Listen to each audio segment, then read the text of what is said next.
Time Travels, Exploration of Lives Remembered. Chapter 17, The Eternal Question. What is my life purpose? Do you wonder why you're here on Earth? Do you know what you need to do in order to accomplish your missions? What if you have contracted agreements with other souls and you don't even know it? These are the typical questions that can be answered in a QHHT session. Dolores commented on the eternal question in her book, Convoluted Universe, Book 4, that the same answer she heard over and over was, she or he is here to help.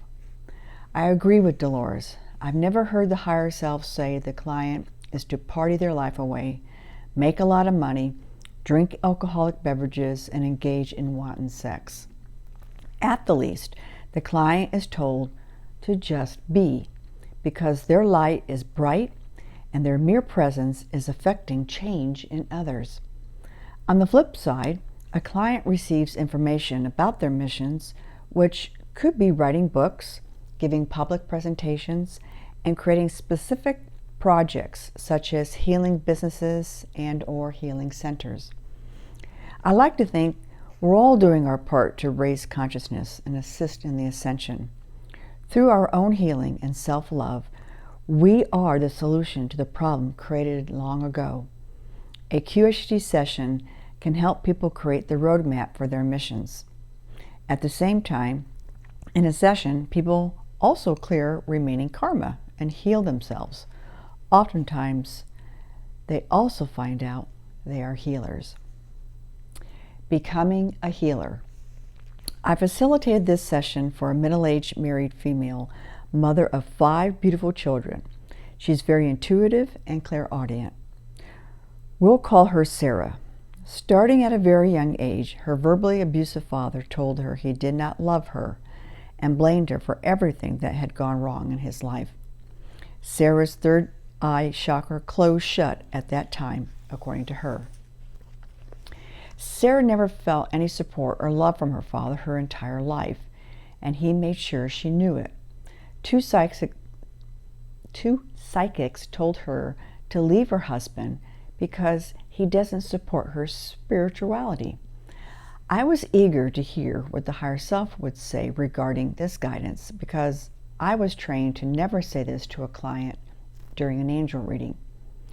If the woman is being physically abused, then that's another story. There, I will help the client see her options and develop a strategy for change and safety. At precisely 1 hour and 40 minutes into the interview, I experienced a very loud tone in my right ear. I heard Dolores talking in a loud, matter-of-fact voice saying, "We have a lot to do here, Barbara. Let's wrap this up." 5 minutes later, Sarah felt energy movement going through her body. I shared with her, they are already working with her. This is typical in QHHT sessions and in my private channel healing sessions for clients. The higher self doesn't wait until the hypnosis starts to begin the client's healing. Past life. Sarah is in medieval England in front of a cathedral as a young man who hunts small game with a bow and arrow.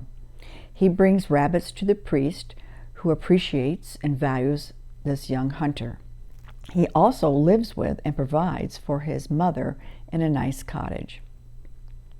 In the next scene, the young man is getting ready to marry a beautiful woman of higher social status named Elizabeth. He feels lucky and loves her very much. The third scene reveals his wife delivering a stillborn son because of nutritional deficiencies. Food was hard to find, so the growing fetus was unable to thrive in the mother's womb. He cries. I give him emotional support. Although they have a healthy 4-year-old daughter, Elizabeth blames her husband for the stillborn child's deficiency because of his lower social status. She no longer loves this hunter.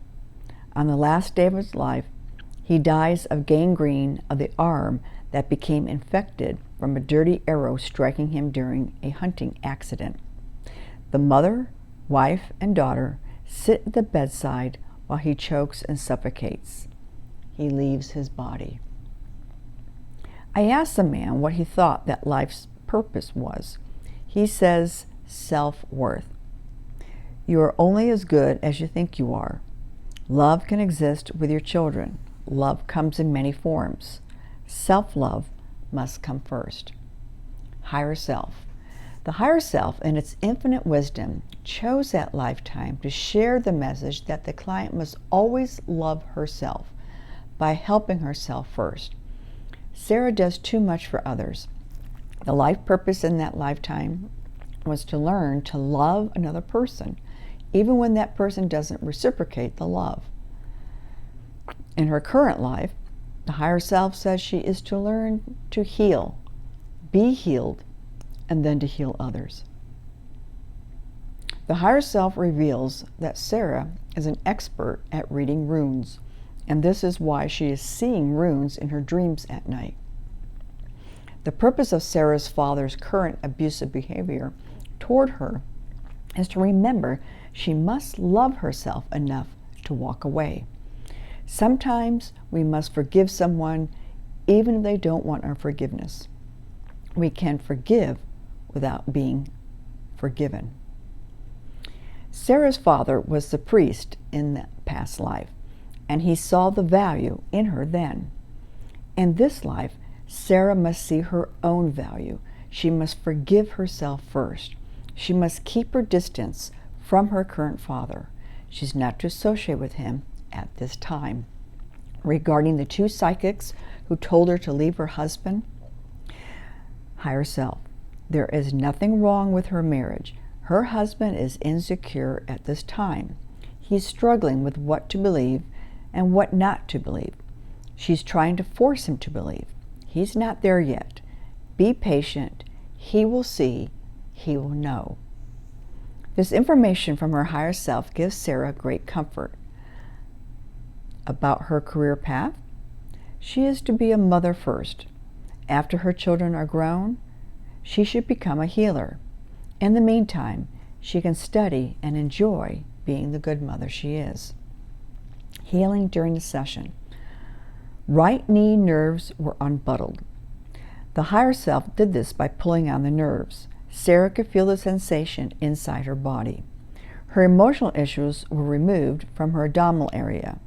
Her third eye was worked on and her chakras were aligned. After the session, Sarah's eyes sparkled and she glowed with high energy.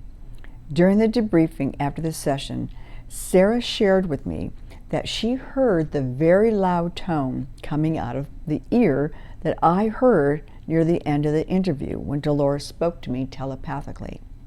Sarah was seated 5 feet from me.